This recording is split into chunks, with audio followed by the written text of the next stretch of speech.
ഒരു പാട്ട് കേൾക്കുമ്പോൾ ഇതിൻ്റെ ഭാവം എന്താണ് എന്നുള്ളത് ട്യൂണ് കേൾക്കുമ്പോൾ തന്നെ മനസ്സിലായിട്ട് അത് ഞാൻ റെസിപ്രൊക്കേറ്റ് ചെയ്യുന്നതാണ് എൻ്റെ ലിറിക് റൈറ്റിങ്ങിൻ്റെ ഒരു സ്റ്റൈൽ. കടലേഴും പിന്മാറും ആഴക്കണ്ണോട്ടം എന്ന് പറഞ്ഞിട്ടൊരു മോഹൻലാലിൻ്റെ ഒരു ട്രിബ്യൂട്ട്. തെറ്റി, മൊത്തം തെറ്റി. നിന്റെ കൂടെ ഞാൻ ബൈക്ക് റൈഡ് പോയത് മലയാളം പാട്ടിൽ എഴുതാൻ പറ്റില്ല, അത് വേറെന്തോ സഞ്ചാരമായിട്ടൊക്കെ നമ്മളിനി കഷ്ടപ്പെട്ട് പോകാൻ വെച്ച്. വിദ്യാജിക്ക് എന്നെ ഒരു ലിറിസിസ്റ്റായിട്ട് അറിയുന്നതിന് വളരെ മുമ്പ് തന്നെ ഒരു ഫാനായിട്ട് അറിയാം. മലയം കുഞ്ഞിൻ്റെ കേസ് അഗെയിൻ കോവിഡ് ലോക്ക്ഡൗൺ ടൈമിലായിരുന്നു. അപ്പോൾ റഹ്മാൻ സാർ ദുബായിലായിരുന്നു. അപ്പോൾ നേരിട്ട് ഒരിക്കൽ പോലും കാണാതെയാണ് അതിലെ പാട്ടുകൾ എഴുതിയത്. ഈ കഴിഞ്ഞ 2 വർഷം മുമ്പേ കുറച്ച് പേര് ഇറങ്ങിയിരുന്നല്ലോ, മറ്റേ കട്ടച്ചോര കൊണ്ട് ജ്യൂസ് അടിപ്പിക്കാൻ ഇവൻ ആരാ. ഡീപ് ഡൈവിൽ ഇന്ന് നമ്മോടൊപ്പം എൻ്റെ സ്വന്തം, നമ്മളെല്ലാവരും സ്വന്തം വിനായക് ശശികുമാർ, ഗാനരചയിതാവ്. നമസ്കാരം. നമസ്കാരം ബ്രോ. ഞാൻ എപ്പോഴും ബ്രോയെക്കുറിച്ച് പറയുമ്പോൾ ബ്രോയുടെ എഴുത്ത്, ആ എഴുത്തിൻ്റെ തനി വഴി അല്ലെങ്കിൽ എഴുത്തിൻ്റെ രസം എന്നൊക്കെ പറയുന്നതിനേക്കാൾ ഒന്ന് റിവൈൻഡ് അടിച്ച് പുറകോട്ട് പോയിട്ടുണ്ടെങ്കിൽ ബ്രോ ഒരു പാട്ട് സംവിധായകൻ അല്ലെങ്കിൽ സംഗീത സംവിധായകനായിട്ട് തുടങ്ങണം എന്ന് ആഗ്രഹിച്ച ഒരാളാണെന്ന് ഞാൻ കേട്ടിട്ടുണ്ട്.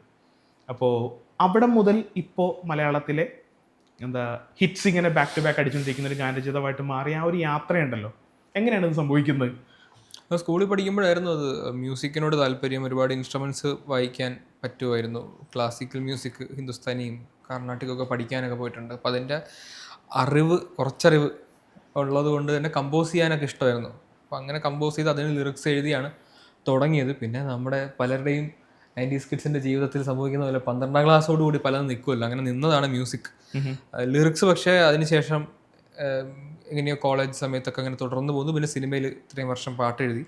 പക്ഷേ മ്യൂസിക് അറിയുന്നതിൻ്റെ ഗുണം, രാഗങ്ങളെ പറ്റി അറിയുന്നതിൻ്റെ ഗുണം, താളം ബോധം, ഇതൊക്കെ ഇപ്പോൾ അല്ല അന്ന് മുതൽ ഇന്ന് വരെയുള്ള പാട്ടെഴുത്തിൽ ഒരുപാട് സഹായിച്ചിട്ടുണ്ട്. മ്യൂസിക് കിട്ടിയിട്ടാണ് ഇപ്പോൾ ലിറിക്സ് എഴുതുന്നത്.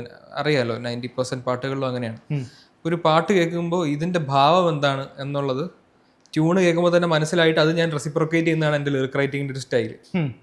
അപ്പോൾ അത് ഞാൻ പണ്ട് മ്യൂസിക് പഠിച്ചിരുന്നു എന്നുള്ളതും കമ്പോസർ ആവാൻ ആഗ്രഹിച്ചിരുന്നു ഒരു കാലത്തു നിന്നൊക്കെ ഉള്ളത് ഇപ്പോൾ എന്നെ ഹെൽപ്പ് ചെയ്യുന്നുണ്ട്. അങ്ങനെ നോക്കിക്കഴിഞ്ഞാൽ ഞാൻ പറഞ്ഞപ്പോഴത്തേക്ക് ഒരു കാര്യമല്ല, ഇപ്പോൾ 2 അക്ഷരമുള്ള വാക്ക് വേണ്ടി വരും, 3 അക്ഷരമുള്ള വാക്ക് വേണ്ടി വരും. ഇപ്പൊ തന്നെ എന്ന് പറയുമ്പോഴത്തേക്ക് 4 അക്ഷരമുള്ള വാക്ക് വേണ്ടി വരും,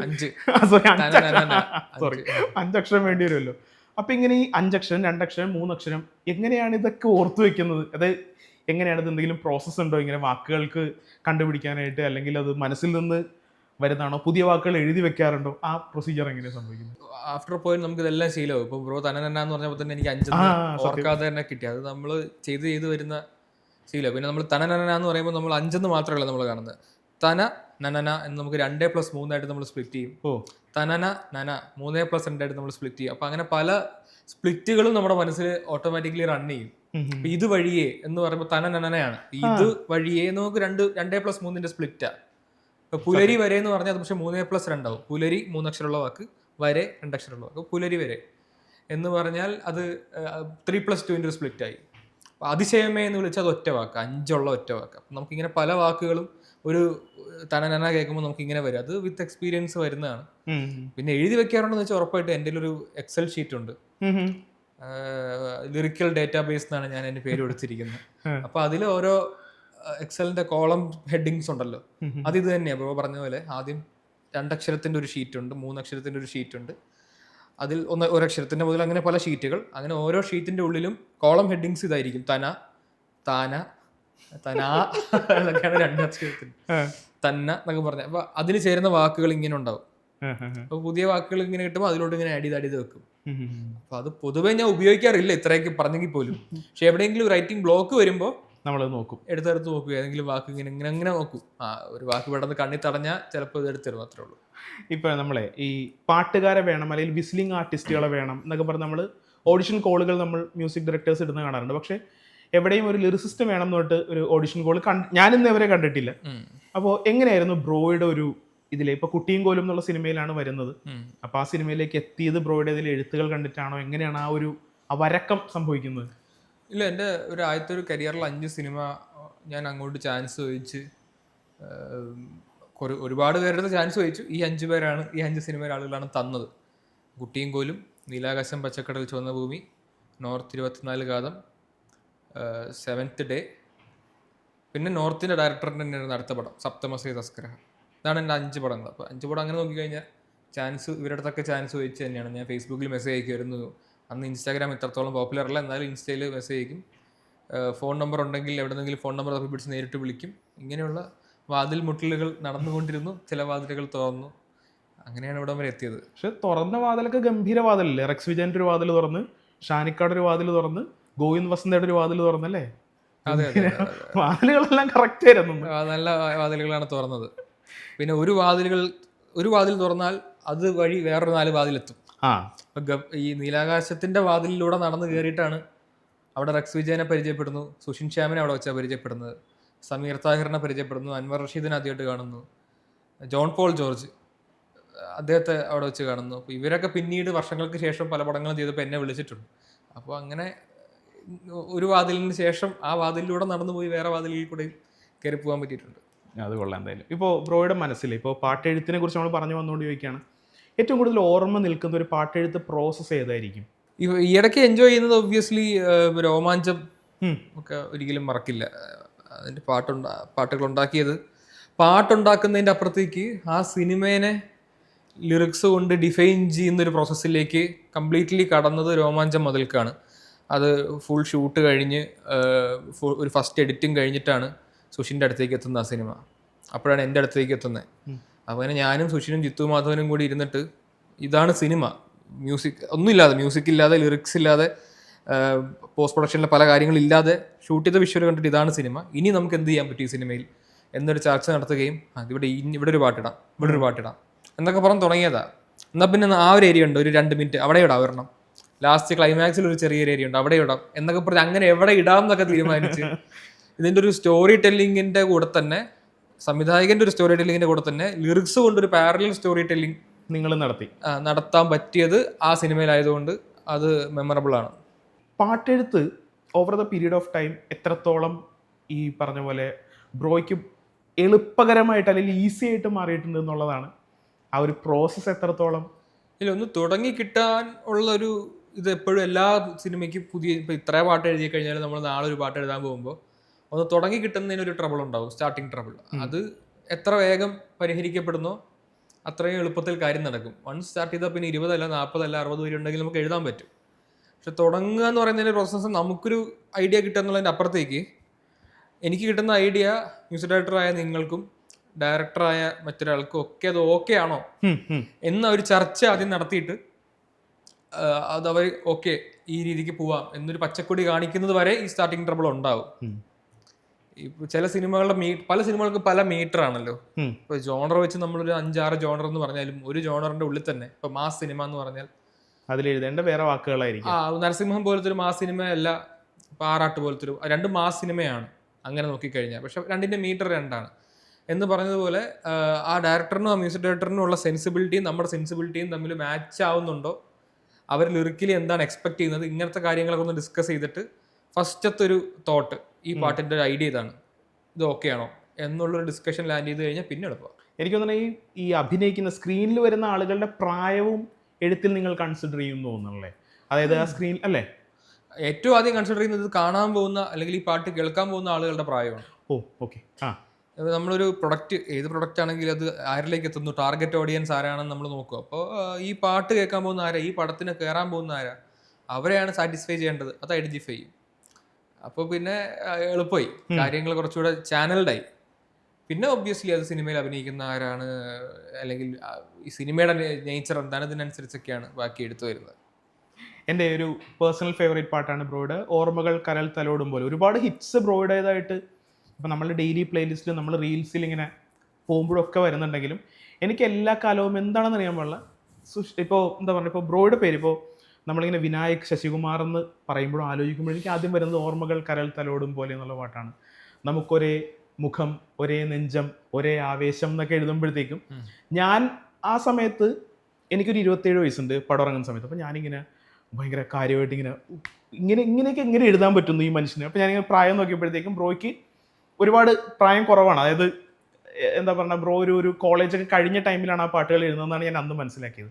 എങ്ങനെയാണ് അങ്ങനെയുള്ള ആശയങ്ങളൊക്കെ, അതായത് എങ്ങനെ സംഭവിച്ചു അങ്ങനെയൊക്കെ എഴുതാനായിട്ട് എന്നുള്ളത് എനിക്കറിയേണ്ട. അതായത് എന്തെങ്കിലും പ്ലാൻസ് ഉണ്ടായിരുന്നു ആ പാട്ട് എഴുതുന്ന സമയത്ത്, അല്ലെങ്കിൽ ജസ്റ്റ് സംഭവിച്ചു പോയത്? അത് എൻ്റെ ബേസിക് ഐഡിയോളജി എഴുതി വെച്ചൊരു പാട്ടാണ്.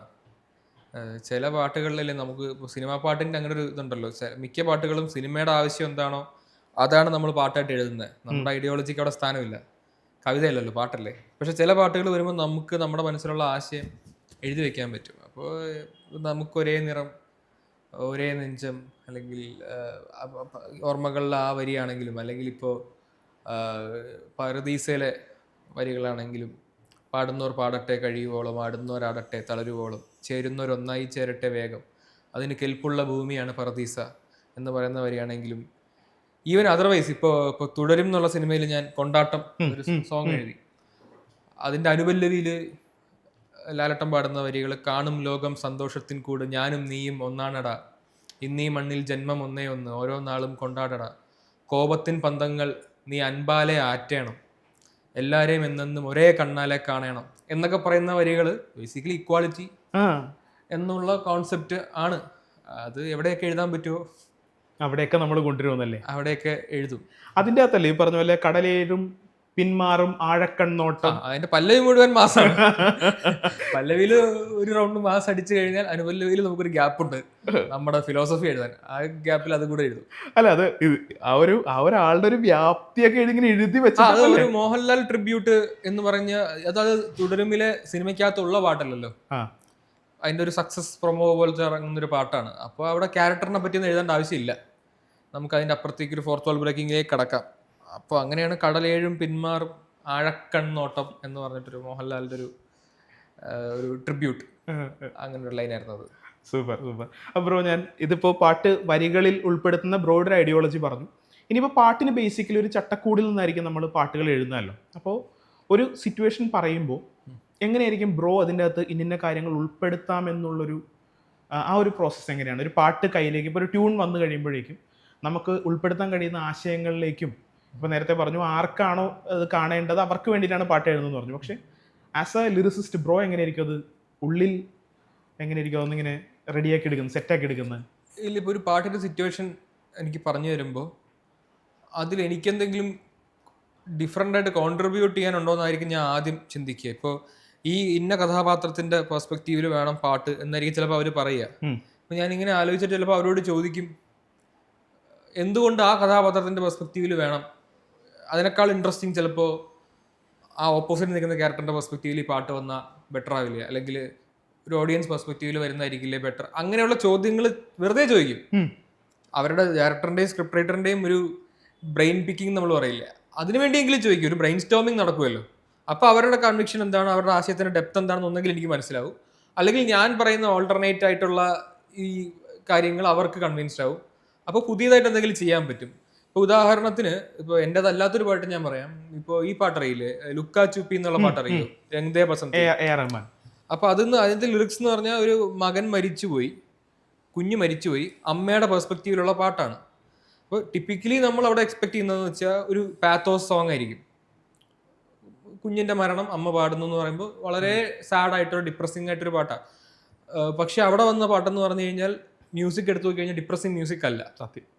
അതിൻ്റെ വരികൾ, പ്രസൂൻ ജോഷിയുടെ വരികൾ എന്ന് പറഞ്ഞാൽ ലുക്കാ ചുപ്പി ബഹുത് ഹുയി സാമനെ ആജ എന്ന് പറഞ്ഞാൽ ഒളിച്ചുകളി മതി, രാത്രിയായി, നീ എവിടെ പോയിരിക്കുകയാണ്, നീ എൻ്റെ മുമ്പിലേക്ക് വാ എന്ന് പറഞ്ഞാൽ മകൻ മരിച്ചു എന്ന് സ്വയം അമ്മ കൺവിൻസ്ഡ് ആവാത്ത രീതിയിൽ മകനോട് സംസാരിക്കുക. ഒളിച്ചുകളി മതി, കുറേ ആയിട്ട് ഞാൻ തിരയുന്നുണ്ട്, നീ എവിടെ പോയി എന്നുള്ളത്. അതാണ് ശരിക്കും ഏറ്റവും ഡിപ്രസിങ് നമ്മൾ പാട്ട് കേട്ട് കഴിഞ്ഞാൽ. അല്ലാതെ മോൻ പോയി എന്ന് പറഞ്ഞാൽ നമ്മൾ ഡയറക്റ്റ്ലി ഒരു പാത്തോസ് എഴുതുന്ന അങ്ങനത്തെ പാട്ടുകൾ വന്നിട്ടുണ്ട്. അപ്പൊ ഈ പാട്ട് അവരുടെ തിങ്കിങ് തന്നെ ഡിഫറെന്റ് ആണ്, വേറെ രീതിക്ക് ഈ പാട്ടിനെ അപ്രോച്ച് ചെയ്യാം എന്ന് പറഞ്ഞ പോലെ നമുക്കൊരു സിറ്റുവേഷൻ വരുമ്പോൾ ഈ സിനിമയിൽ ഇത് ഇന്നൊരു മോട്ടിവേഷൻ പാട്ടുണ്ട്, അത് ഇന്നൊരു ഫ്രണ്ട്ഷിപ്പ് പാട്ടുണ്ട്, ഇത് സെലിബ്രേഷൻ പാട്ടുണ്ടെന്ന് പറഞ്ഞ് വരും. അത് റിക്കറിങ് തീംസ് ആണ്, എല്ലാ തിരക്കഥയിലും ഉണ്ടാവും. അപ്പോൾ റിക്കറിങ് തീംസിനെ തന്നെ ഓരോ പ്രാവശ്യം എഴുതുമ്പോൾ പുതുതായിട്ട് എന്ത് എഴുതാം എന്ന് ചിന്തിക്കുന്നിടത്താണ് ഫ്രഷ്നെസ് തുടങ്ങുന്നത്. അപ്പോൾ അതാദ്യം ഒന്ന് ഡിസ്കസ് ചെയ്ത് ആ വൈബ് സെറ്റാക്കുക ഡയറക്ടറിൻ്റെയും മ്യൂസിക് ഡയറക്ടറിൻ്റെയും. അത് കഴിഞ്ഞാണ് ഇനി എന്ത് വാക്കുകൾ ഉപയോഗിച്ച് ഈ പാട്ട് എഴുതാം. കുറച്ച് ഓൾഡ് സ്കൂളിൽ എഴുതണോ, ഇപ്പോൾ ത്രികോണ മധ്യേ, മൂലബിന്ദു കുടുങ്ങി, അങ്ങനെയൊക്കെയുള്ള എക്സ്പെരിമെന്റ് ഒക്കെ എഴുതാൻ പറ്റുന്നത് അത്തരത്തിലുള്ള സംസാരങ്ങൾ ഉണ്ടാകുമ്പോഴാണ്. പൈങ്കിളിയിൽ അങ്ങനെ സംസാരം ഉണ്ടായ സിനിമയാണ്. ഈ പാട്ട് എന്ത് ചെയ്യാം, ഈ പാട്ട് അവന് ഭ്രാന്ത് വരുന്ന പാട്ടാണ്, അവിടെ എന്ത് എഴുതും, ഒരാൾക്ക് ഭ്രാന്ത് വരുന്ന പാട്ട്, കുടുങ്ങി, തെറ്റി മൊത്തം തെറ്റി എന്ന് പറയുന്ന അത്തരം പാട്ടുകൾ എഴുതാൻ പറ്റുന്നത് ഈ ബ്രെയിൻ സ്റ്റോമിങ് അല്ലേ? Brain storming. അപ്പോൾ ഇതിനകത്ത് ഗണിതശാസ്ത്രത്തിൽ പണ്ട് പഠിച്ചതെല്ലാം തിരിച്ചു കൊണ്ടുവരുവാണ്. മലയാളം മീഡിയം അർത്ഥമാറ്റിക്സ് ആരൊക്കെ എന്തൊക്കെ മറന്നുപോയിട്ടുണ്ടോ ഒന്നുകൂടെ ഓർമ്മിപ്പിക്കാം പൈങ്കിളിയിൽ തെറ്റ് കേട്ട് കഴിഞ്ഞാൽ എന്നുള്ള മൂഡിലേക്ക് നമ്മൾ കയറി. ബ്രോ ഇപ്പോൾ നമ്മൾ ഈ ഒരു എ റഹ്മാൻ പാട്ടിലേക്ക് നമ്മൾ പോയോണ്ടിരിക്കുകയാണ്. ഇൻസ്പയർ ചെയ്തിട്ടുള്ള മറ്റ് ഭാഷകൾ ഏതായിരിക്കും ഒരു എഴുത്തുകാരൻ എന്നുള്ള നിലയ്ക്ക്? ഇല്ല, ഏറ്റവും അടുത്ത് നിൽക്കുന്ന ഭാഷ തമിഴ് തന്നെയാണ്. തമിഴിലെ പല പാട്ടുകളും കേൾക്കുമ്പോൾ അയ്യോ, ഈ ആശയം മലയാളത്തിൽ ഇത്ര എളുപ്പത്തിൽ എഴുതി പിടിപ്പിക്കാൻ പറ്റില്ലല്ലോ എന്ന് തോന്നാറുണ്ട്. അത്തരത്തിലൊരു അസൂയ, ആ വാക്കിൻ്റെ ഫ്ലെക്സിബിലിറ്റി എന്ന് പറയും, ബെൻഡിങ്, ചില വാക്കുകളെ ബെൻഡ് ചെയ്യാൻ പറ്റും. അതുപോലെ അഡാപ്റ്റബിലിറ്റി, ഇംഗ്ലീഷ് വാക്കുകളാണെങ്കിലും മറ്റു വാക്കുകളാണെങ്കിലും തമിഴ് പാട്ടിൽ കയറി വന്നു കഴിഞ്ഞാൽ വളരെ ഈസിലി അത് രസമായിരിക്കും. നമ്മൾ ദൈനംദിന ജീവിതത്തിൽ നമ്മൾ പറയുന്ന പല കാര്യങ്ങളും നമുക്ക് പാട്ടിൽ പച്ചക്കും എഴുതി വയ്ക്കാൻ പറ്റും തമിഴിൽ. മലയാളത്തിൽ ഇത് പറ്റില്ല. നമ്മൾ ഡെയിലി ലൈഫിൽ പറയുന്ന ഒരു 90% സാധനങ്ങൾ പാട്ടിൽ എഴുതാൻ പറ്റില്ല. നമ്മൾ വേറെ രീതിയിൽ ഉപമിച്ച് ആ ഉപമയെ പാട്ടിൽ എഴുതി വെക്കണം. ഇപ്പോൾ ബൈക്കിൽ ഞാനും കാമുകിയും കൂടെ പോകുന്ന സിറ്റുവേഷൻ ആണെങ്കിലും നിന്റെ കൂടെ ഞാൻ ബൈക്ക് റൈഡ് പോയെന്ന് മലയാളം പാട്ടിൽ എഴുതാൻ പറ്റില്ല. അത് വേറെന്തോ സഞ്ചാരമായിട്ടൊക്കെ നമ്മളിനി കഷ്ടപ്പെട്ട് ഉപമിച്ച് അത് വല്ല ശലഭങ്ങളും കിളികളും പറന്നു പോയാന്നൊക്കെ വെറുതെ പറഞ്ഞ് കള്ളത്തരമാണ് സത്യം പറഞ്ഞാൽ അത്. അപ്പോൾ ഈ ഡിസോണസ്റ്റി ഒരു പോയിന്റിൽ നമുക്ക് മടുക്കും.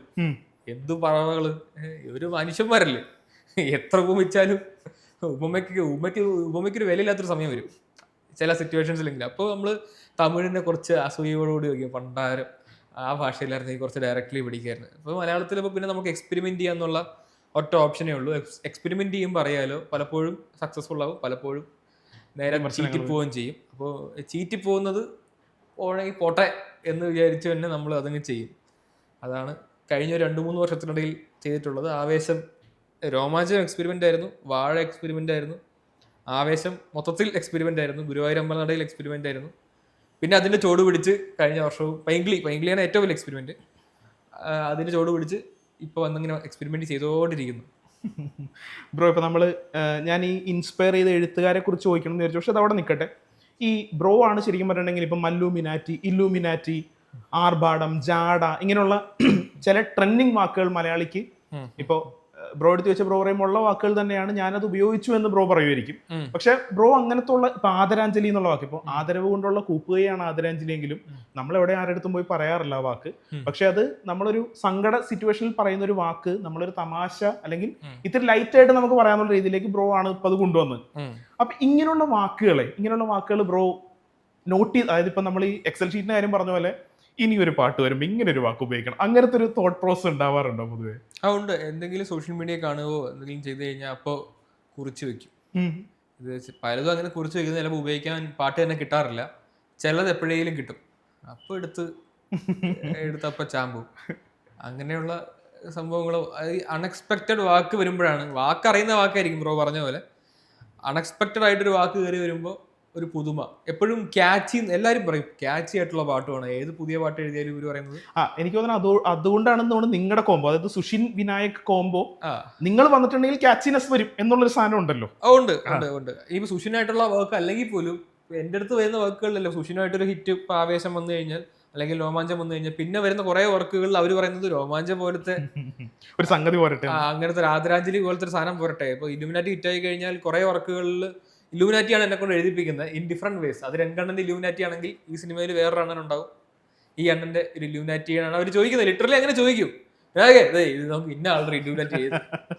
അപ്പൊ ഞാൻ ഇലൂമിനാറ്റി എന്തിനാ എഴുതുന്നത്, അതവിടെ പോയില്ലേ എന്നൊക്കെ തോന്നും. അപ്പൊ പക്ഷെ ഇവർ പറയുന്ന പോയിന്റ് വെച്ചാൽ ക്യാച്ചി ആവണം, ഒറ്റത്തവണ ഇട തന്നെ കിട്ടണം, ക്യാച്ചി ആയിട്ട് കിട്ടണമെങ്കിൽ നമുക്ക് ബേസിക്കലി ക്യാച്ചി എന്നുള്ള വാക്കിന്റെ ഡെഫിനിഷൻ എന്ന് പറഞ്ഞാൽ സ്റ്റാൻഡിങ് ഔട്ട് ഫ്രം ദ ക്രൗഡാണ് ക്യാച്ചി.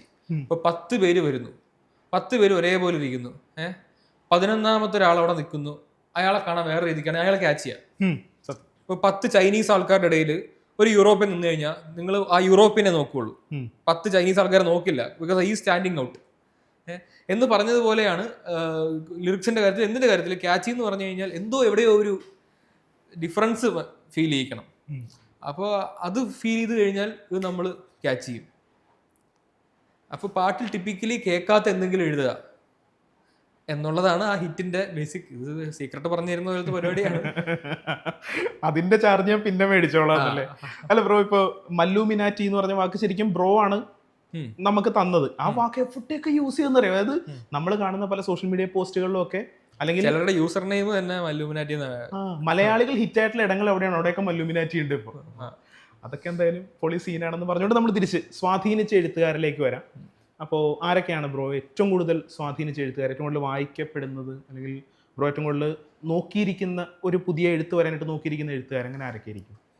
അല്ല, ഞാൻ ഏറ്റവും കൂടുതൽ പാട്ടുകൾ കേട്ട് തന്നെ പാട്ടെഴുതാൻ പഠിച്ച ഒരാളാണ്. അപ്പോൾ പാട്ടെഴുത്തുകാർ തന്നെയാണ് എനിക്ക് മുൻപ് ഇവിടെ വന്ന് പാട്ട് എഴുതിയിട്ടുള്ള എല്ലാ ലെജൻസിൻ്റെയും ഒന്നോ അല്ലെങ്കിൽ മറ്റൊന്നോ വർക്ക് എന്നെ ഇൻസ്പയർ ചെയ്തിട്ടുണ്ട്. ഏറ്റവും കൂടുതൽ അത്തരത്തിൽ ചെയ്തിരിക്കുന്നത് പഴയ കാലത്താണെങ്കിൽ പി ഭാസ്കരൻ. പുതിയ അതിനുശേഷം ഞാൻ സ്കൂളിൽ പഠിക്കുന്ന കാലത്ത് കേട്ട് ഇഷ്ടപ്പെട്ട പാട്ടുകൾ എഴുതിയിരിക്കുന്നത് ഒന്നുകിൽ കൈതപ്രം അല്ലെങ്കിൽ ഗിരീഷ് പുത്തഞ്ചേരി. ഇവർ തന്നെയാണ് ഏറ്റവും കൂടുതൽ ഔട്ട് ഓഫ് മറ്റേ ഇവരെന്നെ ഇങ്ങോട്ട് ഇൻവോളണ്ടറിലി തേടി വന്ന ആൾക്കാരാണ്. ഞാൻ തിരഞ്ഞു പിടിച്ച് റിസർച്ച് ചെയ്ത് പഠിച്ച ആൾക്കാരല്ല. ഞാൻ കേൾക്കുന്ന എനിക്ക് ഇഷ്ടമുള്ള പാട്ടുകൾ ഇവരാണ് എഴുതിയിരുന്നതെന്നുള്ളതുകൊണ്ട് ഇവരുടെ പാട്ടുകൾ എനിക്ക് ഒരുപാട് ഇഷ്ടമാണ്. ഇവരുടെ ഫ്ലെക്സിബിലിറ്റി ഭയങ്കര രസമാണ്. ഇവർക്ക് എന്ത് ടൈപ്പ് പാട്ടും എഴുതാൻ പറ്റും. അടിച്ചുപൊളി പാട്ടും എഴുതാൻ പറ്റും, സെമി ക്ലാസിക്കൽ എഴുതാൻ പറ്റും, ഡീപ്ലി ഫിലോസഫിക്കൽ എഴുതാൻ പറ്റും, വളരെ ലൈറ്റ് ഹാർട്ടഡ് മെലഡീസ് എഴുതാൻ പറ്റും. അപ്പോൾ അങ്ങനെ എന്നെ ഞെട്ടിച്ചിട്ടുള്ള ആൾക്കാർ ഇവരാണ്.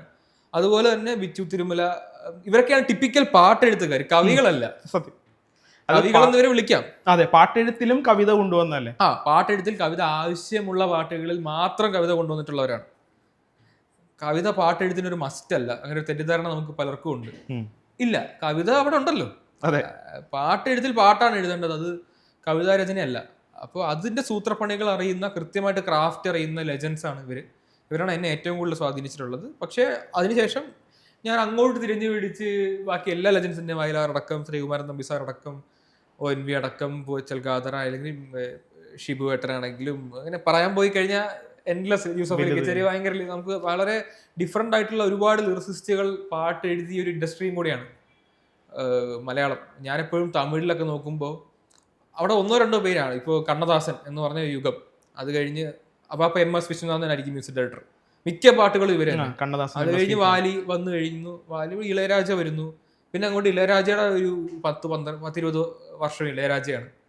പിന്നെ അങ്ങോട്ട് വൈരമുത്തു ലിറിക്സിൽ വരുന്നു. അപ്പോൾ ഇങ്ങനെ ഒരു 3-4 പേര് ലിറിക്സിൽ ഡോമിനേറ്റ് ചെയ്യുന്നു, 3-4 പേര് മ്യൂസിക്കിൽ ഡോമിനേറ്റ് ചെയ്യുന്നു എന്നുള്ള ഇൻഡസ്ട്രികളാണ് തമിഴൊക്കെ. പക്ഷെ മലയാളത്തിൽ അങ്ങനെയല്ല. നമുക്ക് എത്രയോ പേരുടെ ലിറിക്സും അത്രയും വൈവിധ്യമാർന്ന തരം ഗാനരചനാ ശൈലികളും കമ്പോസിങ് ശൈലികളും. ഈവൻ രാജസാർ പോലും ഇവിടെ ഒന്ന് കമ്പോസ് ചെയ്യും, MS വിശ്വനാഥൻ പോലും ഇവിടെ ഒന്ന് കമ്പോസ് ചെയ്യും.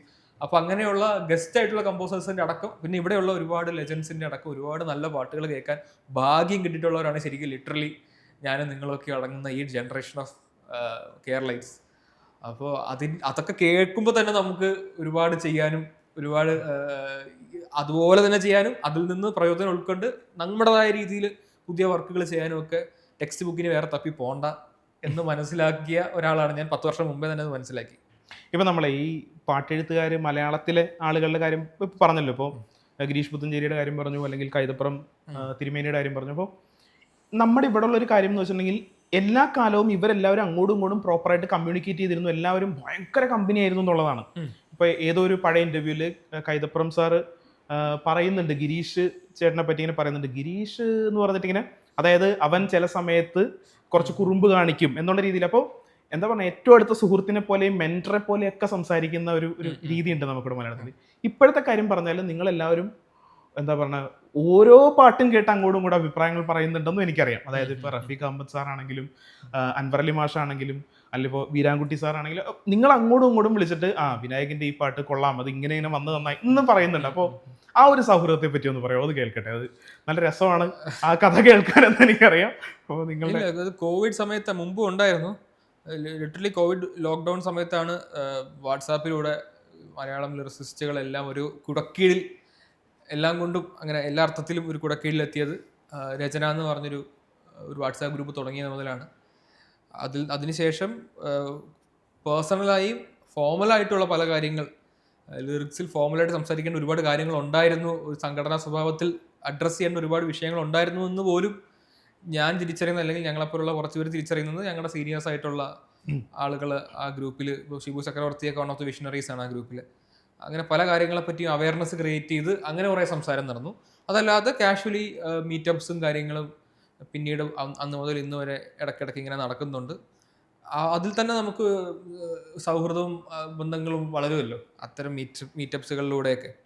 പിന്നെ ഞാനും സുഹൈലാണെങ്കിലും ഒക്കെ ഞങ്ങൾ ഇതുപോലെ സ്ഥിരം റൗണ്ട് ടേബിളുകൾക്കും ഈ പറഞ്ഞ കോളേജ് ഇവന്റ്സിന്, ലിറ്ററേച്ചർ ഫെസ്റ്റിവലുകൾക്ക് ഇങ്ങനെ സ്ഥിരം വിളിക്കാറുണ്ട്. അപ്പോൾ ഞങ്ങളിങ്ങനെ പോയി ഉത്തരം പറഞ്ഞ് ഗീവ് ആൻഡ് ടേക്ക് കൊടുത്ത് നമുക്കിപ്പോൾ അറിയാം. ഞാൻ സുഹൈലും കൂടെ എവിടെയെങ്കിലും പോയിരുന്നാൽ സുഹൈൽ പറയാൻ പോണെന്താന്ന് എനിക്കും അറിയാം, ഞാൻ പറയണെന്താ സുഹൈൽ അറിയാവുന്ന രീതിക്ക് അത്ര അറിയാവുന്ന രീതിക്കായി. പിന്നെ ചില വർക്കുകൾ ഞങ്ങൾ അങ്ങോട്ടും ഇങ്ങോട്ടും പാസ് ചെയ്ത് കളിക്കും. എനിക്ക് കുറേ വർക്ക് എഴുതി വരത്തില്ലെങ്കിൽ ഞാൻ പറയാം ഇന്ന ആൾക്കാരുണ്ട് അവർക്കൊന്ന് കൊടുത്തൂടെ എന്ന് ചോദിക്കും. അങ്ങനെ എനിക്ക് സമയമില്ലായ്മ എന്തെങ്കിലും വന്നാൽ അതുപോലെ അവരും കൃത്യമായിട്ട് എന്നെ വിളിച്ചു പറയാം ഒരു വർക്ക് അങ്ങോട്ട് തട്ടിയിട്ടിട്ടുണ്ട്, ഒരു വണ്ടി വരുന്നുണ്ടെന്ന് പറയാം. അങ്ങനെ ഗിവ് ആൻഡ് ടേക്സ് നല്ലോണം ഉണ്ട്. വിദ്യാജിയുടെ കൂടെ വർക്ക് ചെയ്ത കാര്യം, അതായത് നമ്മളുടെ ജനറേഷനിൽ എല്ലാ ഇപ്പം പാട്ടെഴുത്തുകാർ മാത്രമല്ല, മറ്റ് മ്യൂസീഷ്യൻസ്, പ്രോഗ്രാമേഴ്സ്, അതേപോലെ ഇൻസ്ട്രുമെന്റ്സ് പ്ലേ ചെയ്യുന്ന ആൾക്കാർ എല്ലാവരുടെയും ആഗ്രഹമാണ് വിദ്യാജിയുടെ കൂടെ വർക്ക് ചെയ്യണം എന്നുള്ളത്. അപ്പോൾ ബ്രോഡ് ആയിരുന്നുണ്ടെങ്കിൽ ഇപ്പോൾ മാരിവില്ലൻ ഗോപുരങ്ങൾ അല്ലെങ്കിൽ ഇപ്പോൾ സോളമൻ്റെ തേനീച്ചകൾ 2 സിനിമയിലും ഗംഭീര ഹിറ്റുകൾ ഉണ്ടായത്. അതുപോലെ ആനന്ദമോയാണ് എനിക്ക് സോളമൻ്റെ തേനീച്ച എന്ന് പറയുമ്പോൾ പെട്ടെന്ന് ഓർമ്മ വരുന്ന പാട്ട്. ഇപ്പുറത്താണെങ്കിൽ എനിക്ക് മനം മനം എന്നുള്ള പാട്ടാണ് പെട്ടെന്ന് ഓർമ്മ വരുന്നത്. അപ്പോൾ എങ്ങനെയാണ് വിദ്യാജിയുടെ കൂടെ വർക്ക് ചെയ്യുന്ന ആ ഒരു സീൻസ്? എന്തൊക്കെയാണ് വിദ്യാജി പറയുന്ന കാര്യങ്ങൾ? എന്തൊക്കെയാണ്? വിദ്യാജിക്ക് എന്നെ ഒരു ലിറിസിസ്റ്റായിട്ട് അറിയുന്നതിന് വളരെ മുമ്പ് തന്നെ ഒരു ഫാനായിട്ട് അറിയാം. ഞാൻ ചെന്നൈയിൽ ഒരു 10 വർഷം താമസിച്ചിരുന്ന കാലത്ത് ഒരു ആരാധകൻ എന്ന രീതിക്ക് അവിടെ പോയിട്ട് ഒരുപാട് മീറ്റ് ചെയ്തിട്ടുണ്ട്. അങ്ങനെ ഇടപഴകിയിട്ടുണ്ട് ഞങ്ങൾക്ക്. അപ്പോൾ പിന്നീടാണ് അദ്ദേഹം തിരിച്ചറിയുന്നത് ഇവൻ പാട്ടെഴുത്തുകാരനാണ് നാട്ടിലെന്നുള്ളത്. പിന്നീട് അങ്ങനെ ഒരു സിനിമയുടെ ആവശ്യം വന്നപ്പോൾ സാറിനെ വിളിപ്പിക്കുകയും നീ പാട്ടെഴുതുന്നു ഞാൻ ആവുന്നില്ല എന്നൊക്കെ പറയുകയും, അത് ഈ പറഞ്ഞ പോലെ ഒരു കോവിഡ് സമയമൊക്കെ ആയിരുന്നതുകൊണ്ട് കാഷ്വലി സാറ് ഞാനും ഇങ്ങനെ ഇരുന്നിട്ട് ജാം ചെയ്യുന്ന പോലെ സാറ് കുറേ കമ്പോസ് ചെയ്യും, അതിനെനിക്ക് ലിറിക്സ് എഴുതിപ്പിക്കും. അപ്പോൾ അതിൻ്റെ സാറ് ട്രെയിൻ ചെയ്യിക്കും. അപ്പോൾ ഈ മീറ്റർ ഇപ്പോൾ നേരത്തെ ബ്രോ തനന എന്ന് പറഞ്ഞ പോലെ തനനയ്ക്ക് പല വാക്കുകൾ വരാം, അതിൽ ഏറ്റവും നല്ല വാക്ക് നീ ചൂസ് ചെയ്യണം എന്നൊക്കെ പറഞ്ഞിട്ട് പല മീറ്ററുകളിൽ പല ട്യൂൺസ് കമ്പോസ് ചെയ്ത് ഞാൻ എഴുതി അങ്ങനെയൊക്കെ ഒരു ഗൈഡൻസ് ഒക്കെ തന്നിട്ടുണ്ട്. പിന്നീടാണ് സിനിമകൾ വരുന്നത്. പിന്നെ എനിക്ക് എൻ്റെ ഒരു നേച്ചർ വെച്ച് ഏറ്റവും പ്രയാസമുള്ള കാര്യമാണ് പലരും നോക്കിയിരിക്കുമ്പോൾ പാട്ടിടുക എന്നുള്ളത്. ജനറലി എനിക്കൊരു പേഴ്സണൽ സ്പേസ് വേണം പാട്ടെഴുതാൻ.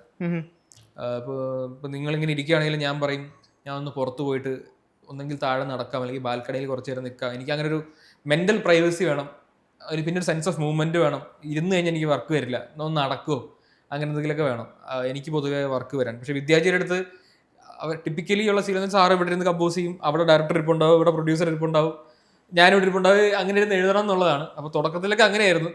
എനിക്ക് വളരെ ഡിഫിക്കൽട്ടായിരുന്നു. ഒരു പെർഫോമൻസ് പ്രഷർ പോലത്തെ കാര്യങ്ങൾ. ഞാൻ ഏറ്റവും ആരാധിക്കുന്ന മ്യൂസിക് ഡയറക്ടറാണ്, അതിൻ്റെ ഒരു ഇത്. അപ്പോൾ ആഫ്റ്റർ പോയിട്ട് ഇത് വിദ്യാസാഗർ സാർ അറിയാം, ഇവൻ ഇങ്ങനെയാണ് വർക്ക് ചെയ്യുന്നത് മനസ്സിലാക്കിയിട്ടാണ് നീ പുറത്ത് പോകും, കുഴപ്പമില്ല. ചിലപ്പോൾ ഡയറക്ടർ പ്രൊഡ്യൂസർ നോക്കിയിരിക്കും ഇവ എഴുതുമെന്ന്. അപ്പോൾ വിദ്യാജി തന്നെ അവരോട് പറയും നീ പൊക്കോ, നമുക്ക് അടുത്തൊക്കെ ഇരിക്കുക, നീ പോയിട്ട് പുറത്ത് പോയിട്ട് നിന്ന് ഒരു സാധനമായിട്ട് വരും എന്നൊക്കെ അവരോട് വിദ്യാജി പറഞ്ഞ് കൺവിൻസ് ചെയ്ത് അങ്ങനെയുള്ളൊരു എക്സ്പീരിയൻസ് ആണ് ഒരു ഗുരു ശിഷ്യ ബന്ധം. ലിറ്ററലി ഞാൻ മ്യൂസിക് സ്റ്റുഡൻ്റ് ഒന്നും അല്ലെങ്കിലും എനിക്കൊരു ഗുരുസ്ഥാനത്തുള്ള ആളാണ് വിദ്യാസാഗർ സാർ. ഇനിയിപ്പോൾ എ റഹ്മാന്റെ കൂടെ ആണെങ്കിലും ഇങ്ങനെ തന്നെ മലയം കുഞ്ഞിൽ വർക്ക് ചെയ്തല്ലോ. അപ്പോൾ അദ്ദേഹത്തിന്റെ രീതിയും ഈ പറഞ്ഞേക്കുന്ന പോലെ തന്നെ പണ്ട് മറ്റേ രാത്രിയിലാണ് കമ്പോസ് ചെയ്യുന്നത്, അങ്ങനത്തെ പരിപാടികളൊക്കെ തന്നെയായിരുന്നു അവിടെ സംഭവിച്ചത്? അല്ലെങ്കിൽ അത് മലയം കുഞ്ഞിന്റെ കേസ് അഗെയിൻ കോവിഡ് ലോക്ക്ഡൗൺ ടൈമിലായിരുന്നു. അപ്പോൾ റഹ്മാൻ സാർ ദുബായിലായിരുന്നു. അപ്പോൾ നേരിട്ട് ഒരിക്കൽ പോലും കാണാതെയാണ് അതിലെ പാട്ടുകൾ എഴുതിയത്. ഓവർ ഫോൺ കമ്മ്യൂണിക്കേറ്റ് ചെയ്താണ് വർക്ക് തീർത്തിട്ട് അത് സാറ് എ റഹ്മാൻ സാർ ഇന്ത്യയിലേക്ക് വന്ന സമയത്ത് ആണ് നേരിട്ട് പോയി കണ്ടത്. അപ്പോഴേക്കും പാട്ടൊക്കെ റെക്കോർഡ് ചെയ്ത് കഴിഞ്ഞു. പിന്നെ വർക്കിംഗ് നേച്ചർ എന്ന് പറഞ്ഞാൽ എനിക്ക് ഏറ്റവും സർപ്രൈസിങ് എന്ന് പറഞ്ഞാൽ നമുക്ക് മ്യൂസിക് ഡയറക്ടേഴ്സ് പല മ്യൂസിക് ഡയറക്ടേഴ്സായിട്ട് വർക്ക് ചെയ്ത എക്സ്പീരിയൻസിൽ ട്യൂൺ അയച്ചിട്ടുണ്ട് എഴുതിക്കോ എന്ന് പറഞ്ഞൊരു മ്യൂസിക് ഡയറക്ടർ പറഞ്ഞാൽ ഒന്നെങ്കിൽ അവരത് ചെറിയൊരു കീബോർഡൊക്കെ വെച്ച് പ്ലേ ചെയ്ത് വെറുതെ പാടി അയച്ചതാണ്, അല്ലെങ്കിൽ ഒരു താളത്തിൻ്റെ മെട്രോണോം ഇട്ടിട്ട് അതിൻ്റെ മുകളിൽ പാടിക്കാണ്. ചിലര് റഫ് പ്രോഗ്രാമിങ് വരെ ചെയ്ത് ഒരു പൈലറ്റ് ഒരു റഫ് ട്രാക്ക് തന്നെ തരും, അതിൻ്റെ മുകളിലായിരിക്കും ഇവർ തനനാന പാടി അയച്ചു തരുന്നത്. അപ്പോൾ റഹ്മാൻ സാറിൻ്റെ സാധനം വന്നിട്ടുണ്ടെന്ന് പറയുമ്പോൾ ഞാൻ വിചാരിക്കുന്നത് എന്താ, ഏറ്റവും ടോപ്പ് ലെവലിൽ ഫുൾ ലൈവ് വരെ വായിച്ച് അവനെ നമ്മൾ റെക്കോർഡ് ചെയ്യുന്ന പെർഫെക്റ്റ്ലി റെക്കോർഡിങ് കേൾക്കുന്ന പോലത്തെ ഒരു ട്രാക്ക് എനിക്ക് വരും, പക്ക പ്രൊഫഷണൽ. അതിൻ്റെ മേളിൽ തനനാന പാടി ഒരു ട്രാക്ക് സിംഗർ പാടിക്കാണും എന്നൊക്കെയാണ് ഞാൻ പ്രതീക്ഷിക്കുന്നത്. നേരെ ഉൾട്ടാ, അതായത് നമ്മൾ അങ്ങോട്ടും ഇങ്ങോട്ട് വോയിസ് നോട്ട് അയക്കില്ലേ വാട്സാപ്പിൽ എന്ന് പറഞ്ഞ പോലെ റഹ്മാൻ സാറ് എനിക്ക് തോന്നുന്നു അദ്ദേഹം എപ്പോഴും എന്തോ ചെയ്തുകൊണ്ടിരുന്നപ്പോൾ പെട്ടെന്ന് ട്യൂണ് തലേ വന്നപ്പോൾ മറന്നു പോകാതിരിക്കാൻ വേണ്ടി നമ്മളിങ്ങനെ സേവ് ചെയ്യില്ലേ, അത്തരത്തിൽ പെട്ടെന്ന് ഫോണിൽ സേവ് ചെയ്ത് വെച്ച പോലെയാണ് ട്യൂൺ എനിക്ക് കിട്ടുന്നത്. അപ്പോൾ അതിനിടയ്ക്ക് അദ്ദേഹം നിർത്തുന്നുണ്ട്, ബ്രത്ത് ഒന്ന് കിതയ്ക്കുന്നുണ്ട്, ചിലത് ഇങ്ങനെ പാടിയിട്ട് അങ്ങനെയല്ല ഇങ്ങനെ എന്ന് പോലെ സ്വയം തിരുത്തുന്നുണ്ട്. അത്രയും ലൈഫുള്ള ഭയങ്കര സ്പെഷ്യലായിരുന്നു. എനിക്ക് ഇപ്പോഴും ആ വോയിസ് നോട്ട് ഞാൻ വച്ചിട്ടുണ്ട്.